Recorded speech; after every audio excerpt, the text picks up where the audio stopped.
date is May 20th. It's Karen Doyle and Stella Wallace. We're going to be interviewing Sister Ellen Mary Cullen at Mount St. Mary's. To Quebec. And then he told him that this was a place the most like Ireland. And he came here. Now, he was a married man with 5 children. Now, can you imagine it crossing the ocean with 5 children in a sailboat? He brought his children with him? Oh, yes, and his wife. And but the same way, that's why so many of them went to Newfoundland, because they were so glad to get off the ocean. You see, they just, first place they came to, they stopped there. You wouldn't blame them. So it must have been terrible sailing. And he must have had 5 because they have the births, the dates of the first 5 that were born before they came here. One of them might have been born in Quebec, he said 4.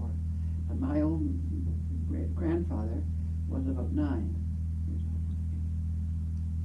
And I often picture. So this is what they call them. Now, there's a place they call the Marine Wharf in Charlton where they have both of the records. You ever come across any of that? They have records of the early settlers or sailors that came on the early boats. But there's only one, I think, Irish boat concerned, Irish settlers concerned. That's the St. Teresa's. I have that. I have that. Show you that. They came in a group, you know. Most of them came gradually, more or less, not large groups. Like as I said, my great-grandfather came to Quebec and then came from there here. Now, whether he had any relatives or not, I don't know. But it was a funny thing. There was a sister used to come from Quebec there. Her name was Cullen, and she was a big person, just like myself. And I often wondered if he had a brother there, but he hadn't kept. Well, I suppose there was no way of keeping contact much in those days, and postage costs were not allowed, and so on. And but I'll take you and show you anything that I have. But see, it wasn't. Then another thing we had to consider in the Scottish settlers came, you see, at large, but over 200 or so came to see Andrews there, and Travis Stewart, they came down and up the East River there to Scotchford. And there was an awful lot of animosity between the Scotch and the Irish. The Scotch people, even to this day, some of it, they just assumed you'd marry a Negro was married an Irishman. Well, that's true.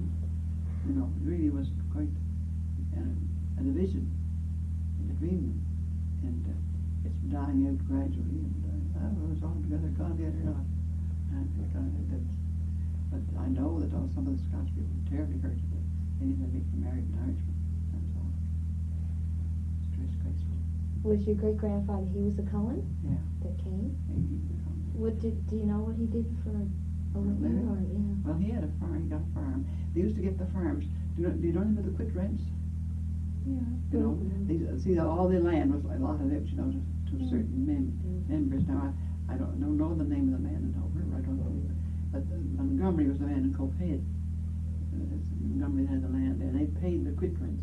Then there was a law passed that they paid so much every year, and afterwards they'd come to own the farm. And I think that was how my great-grandfather, he had got a good farm. And the land was cleared, you know, a lot of it, even when he came. He came about 1828. But he had a good farm, a level farm, backing up to Cavendish, between Bayview and Cavendish. And then his son got a farm right next to that. That'd be my grandfather, Andrew Cullen.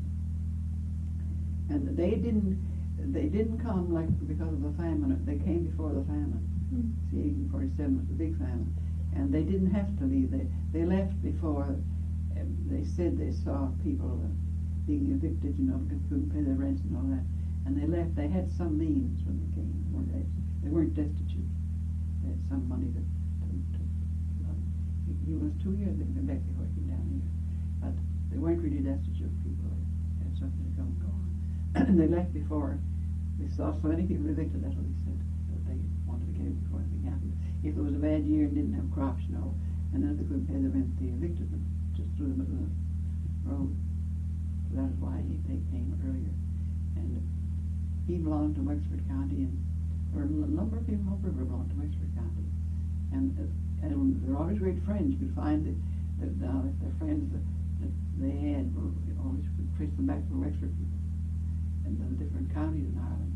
But my grandmother, Colin, came from Cork. Grandmother, he was from Wexford. heritage from Cork. I don't know, I guess perhaps she was from Wexford, or she was a cow. Related to the cows up west, somewhat. And then my mother was a landrigan, named Montco Fed. And her grandfather came from Ireland too, from County Tipperary.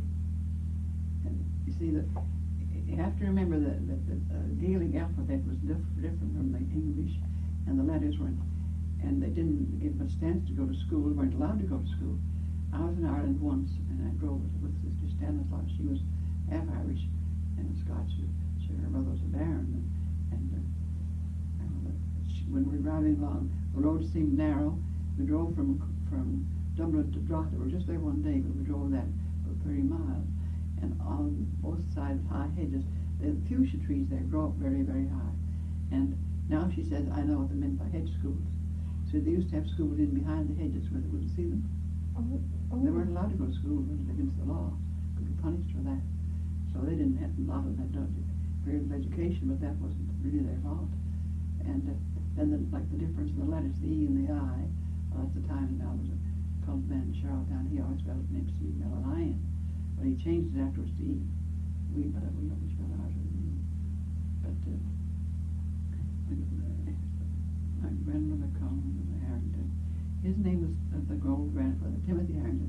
I know he came about the same time, I don't know just when. And he married a Leonard. And the Leonards came from Cornwall. He was the old Mr. Leonard, John Leonard, was a man in the British Army. I've got the British Army, I don't know. But anyway, he was offered land in Southport. Didn't take it. He bought 3 farms over in Cornwall. He must have had some money, and had for the 3 sons that he had. And this Margaret Leonard married Harrington, his daughter married Harrington. Now, in Cornwall, there's no Leonards left now, they're all gone. But the farm that Lewis MacDonald had, that's Father George A. MacDonald's people, that was Richard Leonard's farm. Their mother was Isabel Leonard. And there was a Patrick Leonard and a John Leonard. And John Leonard was the grandfather of Mrs. Frank McPhee. Those 3 Leonards right there in that center. And that was he had money to buy the land, buy the ranches. I don't know when they went. But they're all buried down in the Charlotte Cemetery. I wanted last year, I asked Mr. Smith, the Heritage Foundation for anxious to have all the cemeteries surveyed, and I asked them if they'd do it. And Middlebridge said he would, but I'm kind of crippled myself. If I was well, I could do it, but I couldn't. But he thought, well, he did get interested in it. I never knew more about it. But they'd like to get all the names on the monuments. They were about half done last year, I don't know. They'd like to get the names of all. Now that cemetery has been used since 1885. All the Catholics in Charlotte have lived in that cemetery since that time. We were talking to a woman the other day who has helped with that work, and they are continuing it. As soon as the weather gets good, they're going out and finishing it. That'd be great, because that'll give them great help. And see, the other cemetery next to Birchwood School there, it was opened about 1840 something, 1 or 2. And they took the monuments that were broken, they threw them all out themselves. And they even taken the names off them. And the same thing happened in Trackley Cross. Father Vanderbilt had all the monuments in one big heap, covered them over like a solid or something. But if they'd taken the names off them, we'd have something to go by. But at the residence, they have a register, a cemetery register, since 1900, early 1900s. Because I got my great-grandmother's name there, 903. So around 1900, or perhaps, I don't think it goes back as far as 1885. But you can understand how it was. You see, Bishop McCahern, he was the first bishop. Well, he had to travel around the country on horseback. There wasn't even the only decent road they said on the island between Charlottetown and Coheed. When he came here, when he was made bishop in 1829, when the diocese was founded in 1829, made bishop in 1820. He came first in about 1890, I guess, and then he was a priest for a while, and he was made bishop about 1820. But he had very little time for keeping records. He was broke. But what he did, with his baptism record. He gave them to each person, each family where he baptized a person. He gave them a certificate. And the Pendergasts had one of them, and they gave it to a display they were having at the courthouse once upon a time. Didn't they lose it? And Mrs. Brough told me, she was a great woman, great on history, artifacts, and so on. And she told me she had given a lot of things into that exhibition, and then she was sick, and she lit up to get them home. And suddenly Hepstein and burned them all. And oh yes, the Queen was coming, she said, in the Hepstein the attic. She said, I'm sure the Queen wasn't going to the attic. Well, I suppose she wouldn't be. But he thought they didn't even do it. But that's what happens. I wouldn't blame Bishop McCarran for not having done the records, because he had to travel the country on horseback most of the time. But we have some things, though, that would be interesting, I suppose, to you. Just the Irish you're talking. But anyway, they did try to keep down that, animosity sort of thing. The Irish people, a lot of them settled in Charlottetown, and they were poor. They were very slow in getting a house built or a church built in Charlottetown, because the poor people were poor. The ones that came up, like the Scottish settlers, became Scotsward and got settled around the canal and their farms, they were better off. My father always said we're Canadians, but I'm thinking it's hard to know, he's very Irish still. Couldn't help get there and cheer some more. We have a lot of things that they were supposed to fix up a museum sometime, but they never got it fixed up as yet. What are you want to take something down that recorder? I don't know. I have a little bit now. 1798, the name of all the islanders on the island at that time. Did you ever see that? No. What was in the year? 1798. That's the first sort of. It's not a Canadian census, you see. It's an island census. Just gives the names. And the spellings are unique, especially this French name.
One group came out with on the Conisbrook.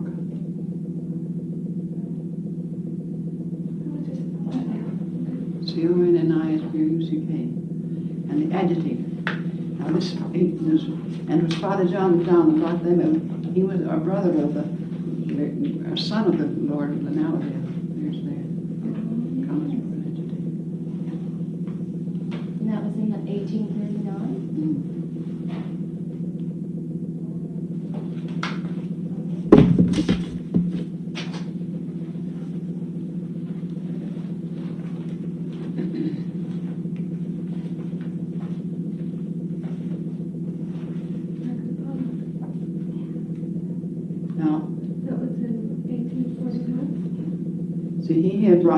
He had brought Irish settlers to Fort Augustus. Did you say you were going to Fort Augustus? Yes, we are going to do some work in Fort Augustus, that same Father McDonald brought a group to Fort Augustus, and also some Scottish settlers. They were settled around Glenfinnan. Now, one point of interest there is that the place where the church is had been partly cleared by a man named Hennessy, and he's related to Alfred Hennessy. Alfred Hennessy, the architect. He had the land, and they paid him so much for what he had done for the land. The improvements that would be taken down, stumping it and laying out the lumber, you know. Well, this father, Donald, he was Scottish himself. Oh, he's a Scottish somebody. He was a captain in Ireland. He wanted the people. He was interested in everybody.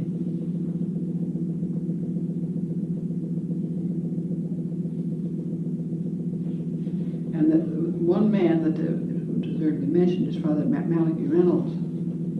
It says here he came to Charlottetown in 1839. He was an Irish priest. And he did a lot. That's why where they get the name Malachi from, for the church in Kinkora. But he had also been in Charlottetown. When your people came in 1828, did they come they didn't come directly, but did they come to the island in 1828? Yes. And that is my around, and then on the other grandmother's side, I guess came at the same time too. Stuff in here. Let me place that's for that.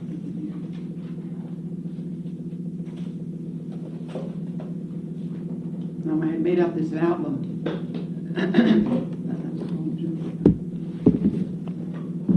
For the Heritage Foundation, and I have a nephew in Toronto, and he made a family tree. See, that William Leonard is the man I told you about, the land in Cornwall, and we can go back. That's 1 degree further back than the other, and then across here, these are my other 4 great grandfathers. Clement Cullen, on wherever you can see there.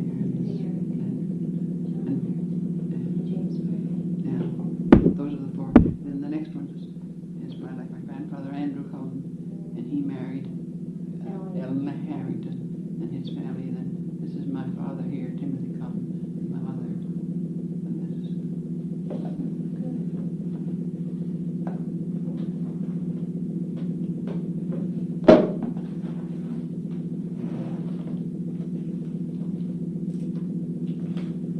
now this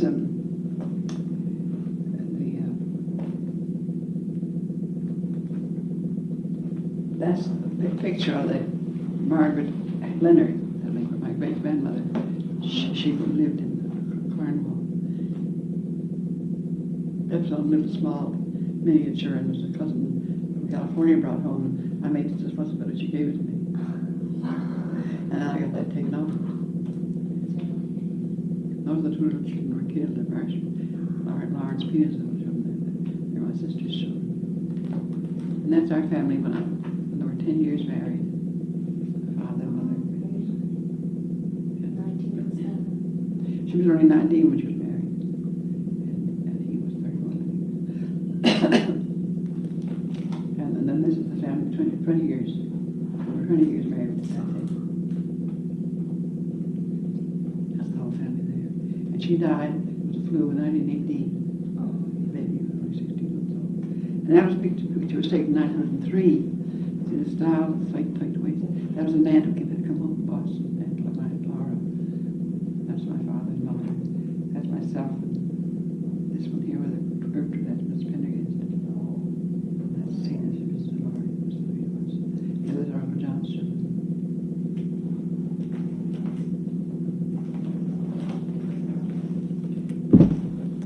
Now, this Kinkora, there would be quite a few names from Kinkora, Irish settlers there.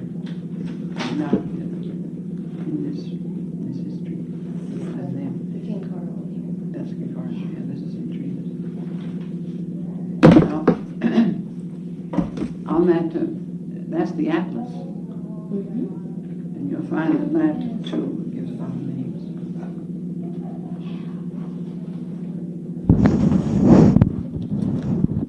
Another place where you can get names is they have the census now open, you know, at the Heritage Foundation, like an 81 census, and the atlas for 1850. I don't have that. That's the atlas for 1880.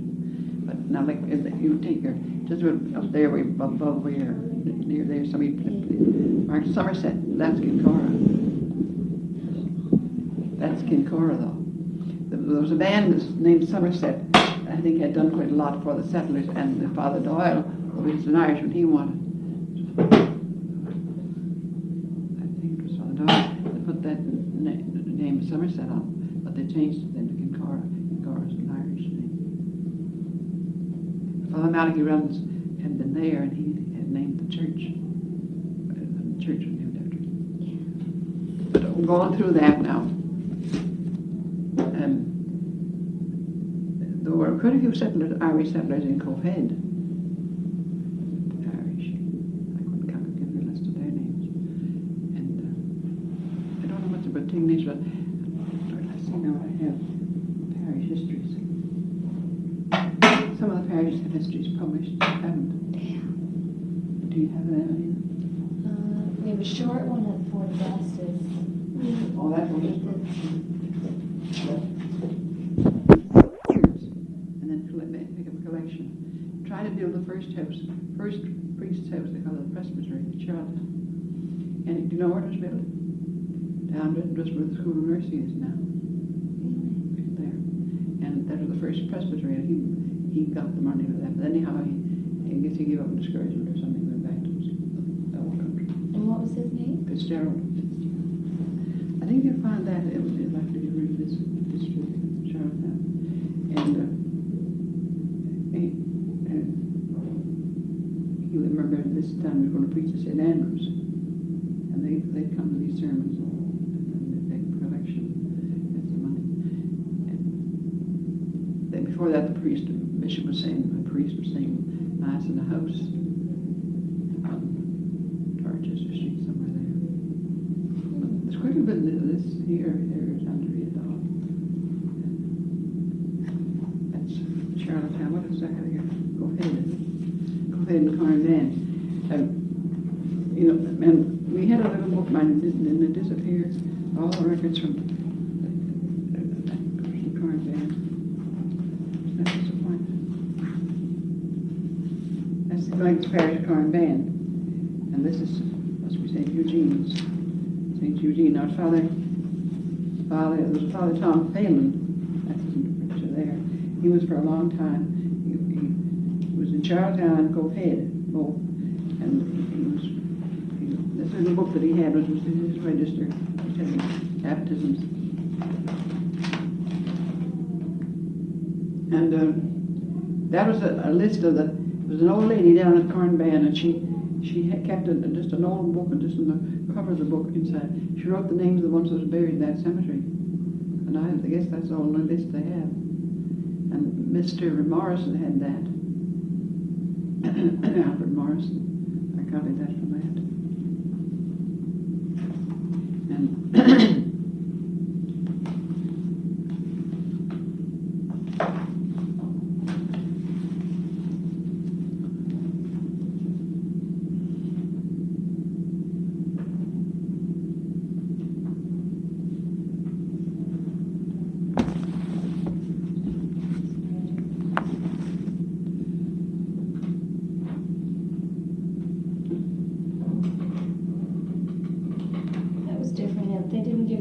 of the children when they died? Well, it was just this old lady wrote in a book, where she did much in the belt, it didn't even do that much.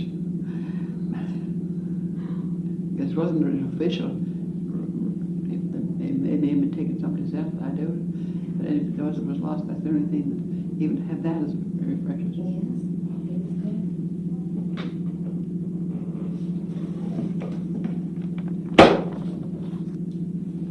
And you'd like to get something, but they're just like family histories, eh? Yes. Well,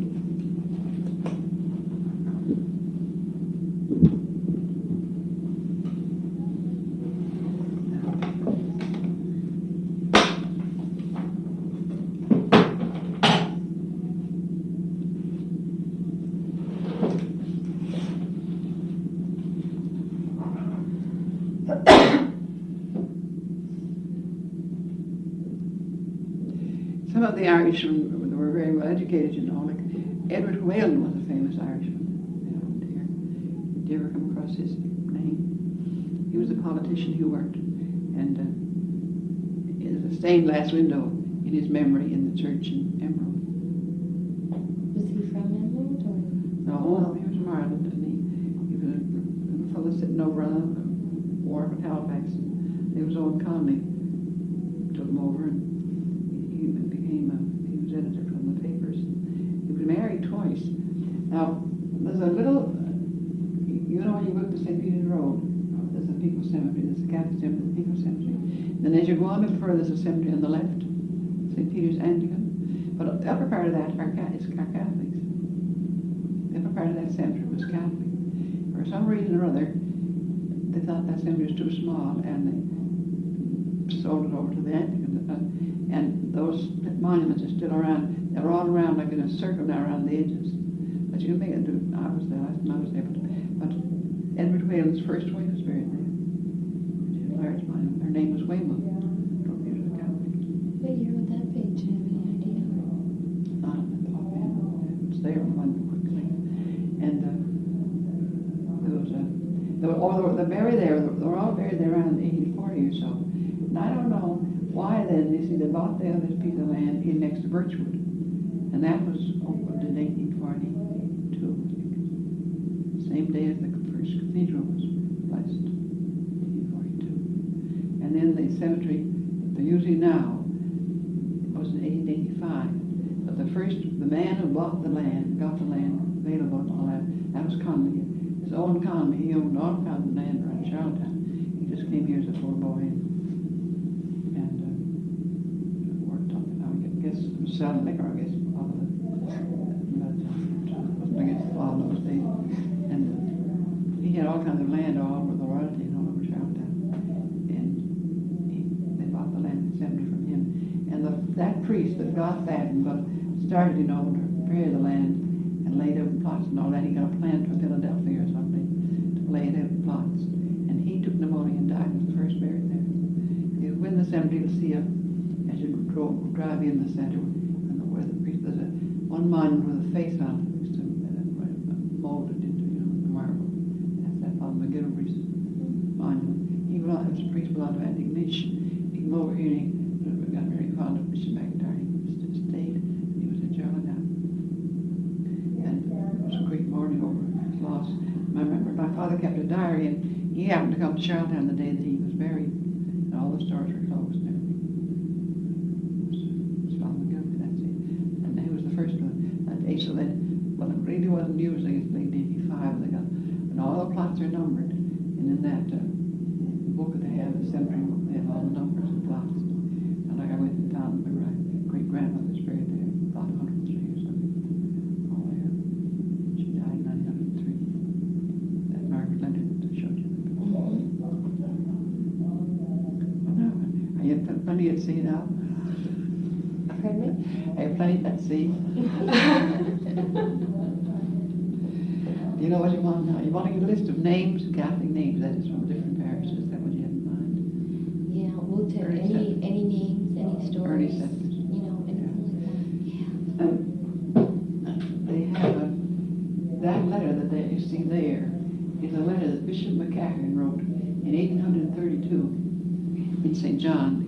When he was made bishop first, he was bishop of all the Maritimes, and they were having some trouble in St. John. And he went over and he said he was going to stay there and get it fixed up. And that's the letter he wrote.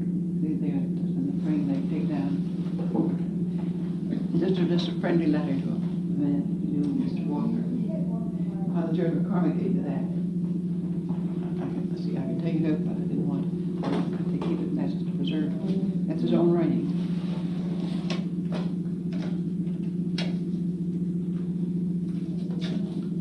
But he wrote in English, he didn't read it. Now he had studied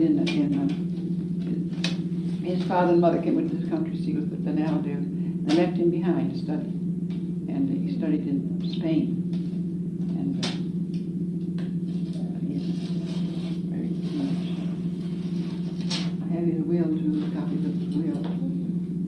This is the letter that was. And now this was, the man that got the letter had to pay the postage in those days. So that's how much it was, 9 shillings for that. They paid the postage when they got the letter.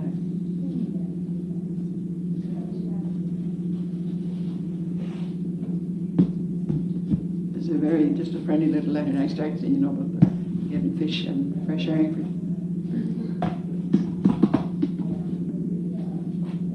That's about written by Mr. Walker down in Launching.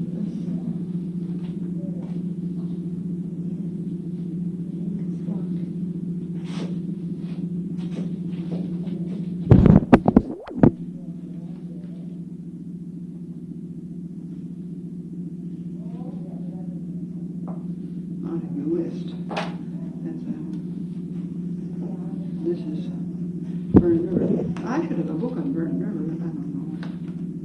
That's my heart. Annual celebration. Well, this is around Clay St. Simon's in June. Ignition.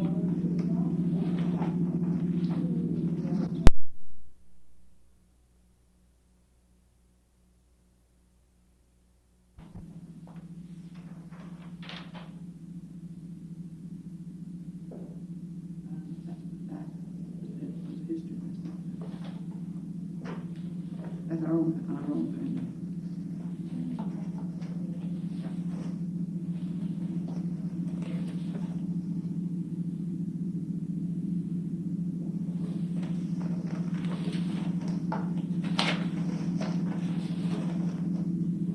That was a man that a granduncle, like, and I never knew had such a man in the family until I sent that picture in California. Bill Harrington, grandpa's brother. That was from California?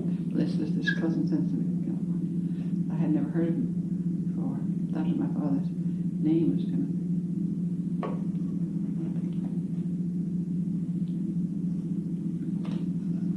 Well, what do you want to do? You want to take some of these books home and copy things off of them, or you want? We'd love to, if you wouldn't mind. We'd get them back to you tomorrow. I should have one. Well, there's Kelly's Cross. That would be good today. Mm-hmm. Yeah, I know that. And Corn Band, and St. Teresa's, and King. Put that thing back in this picture frame, so. Would it be possible that we could borrow this and get a copy? Yeah. Well, I think I'd rather not just give it out, but I could give you a copy of it sometime. I guess it has been copied. You'd like to have a copy just as it is, like Xerox? We'd love to, yes. If it would be possible to Yeah. say. We have good machines here. Oh, okay. That's really precious, that letter. Wow. Yeah.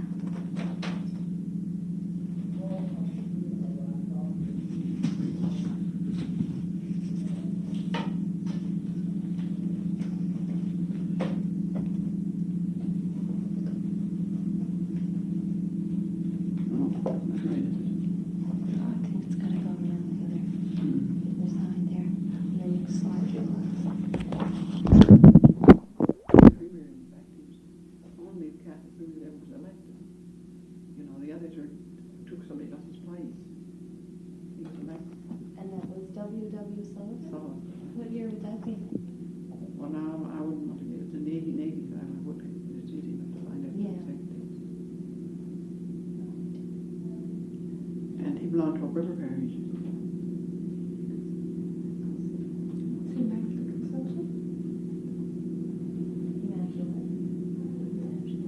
Palmer Road, isn't it? Wellington. Wellington, oh yes. Wellington. Yeah, well, that's the one place where he gives the names of the settlers. That John Kent, he came from Ireland and he met his wife on the way over. She was Margaret Reed. They met on the ship, did Met on they? the ship. And he's a great grandfather of something, Father Clare McDowell, Father Walter Reed. Father Clare McDowell, my grandmother was a Kent. Father Walter Reed's people.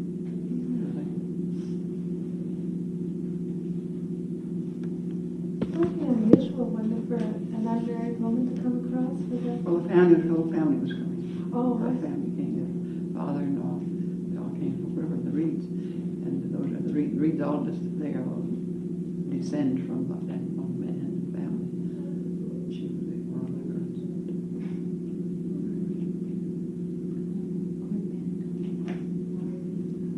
That's the way you have the name. I'll try to find something. I have another list of names of Cofield, I think.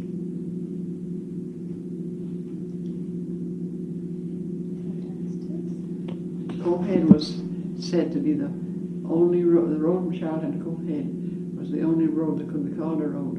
Bishop McCarran came. Well, that would be the early 1800s?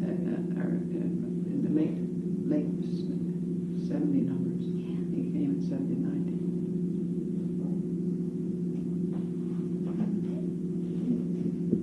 King Cora.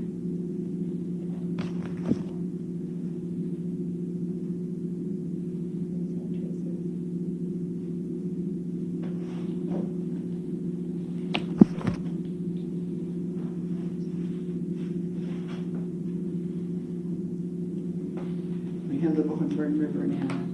Have you got Port Augustus? Do you have that? No. We have It may be something the else same like one. that. 7 Mile Bay Board, you got that one? We got 7 Mile Bay. Oh, We've got something. Mile Bay. 7 Mile Bay.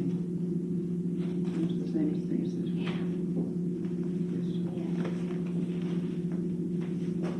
Well, You were saying your father used to sing a song. Did he sing quite a bit, or?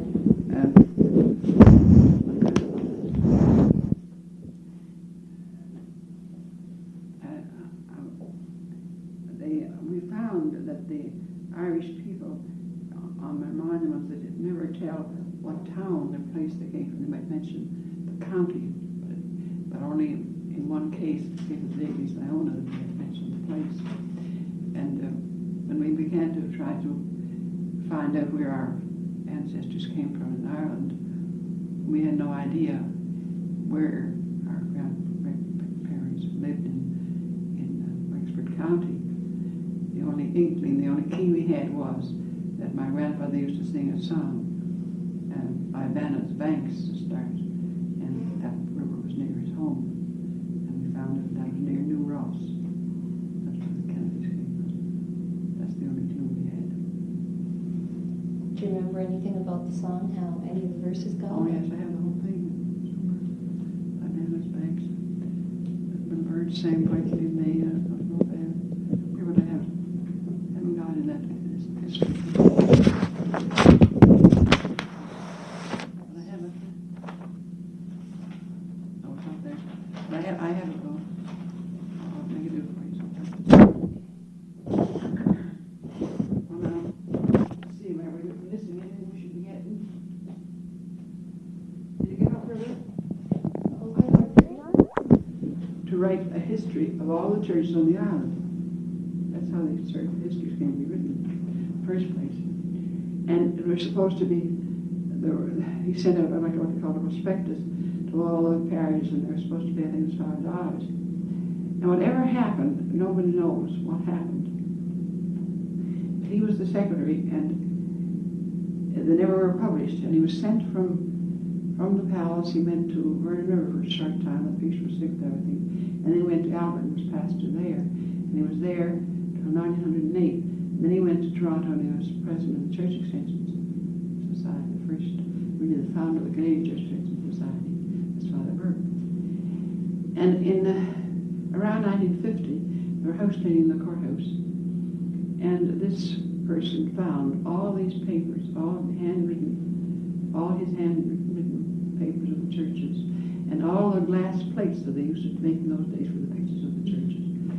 And this sort of found it was smart enough to realize they were of value, and took them down and showed them to the Premier, Walter Jones, and he had his typist type them all out and give them to the bishop.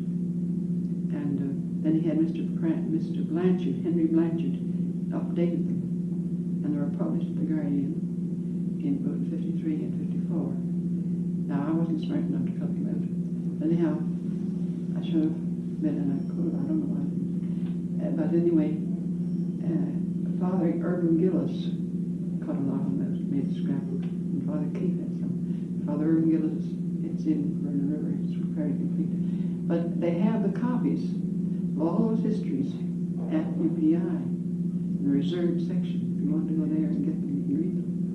Just the histories of the churches up to that time, up to 1885. And it was Father Burke who wrote all those. And when I saw him first in the file, there was a couple of pages in his own writing at 65 Gully's Chronicle. I copied them down fortunately. The next time I got the file, I knew where they're gone. Somebody had taken them. But anyway, he did that, and only for that we wouldn't know a blessed thing about the churches. And it's funny, just a short time ago, Father Dunn, a man gave Father Dunn a scrapbook that Father Burke had made in 1885. All the priests of the island, that the pictures were in it, and his own picture. He was very, very young. He was ordained. He wasn't quite 24 when he was ordained. I have a copy of that picture somewhere.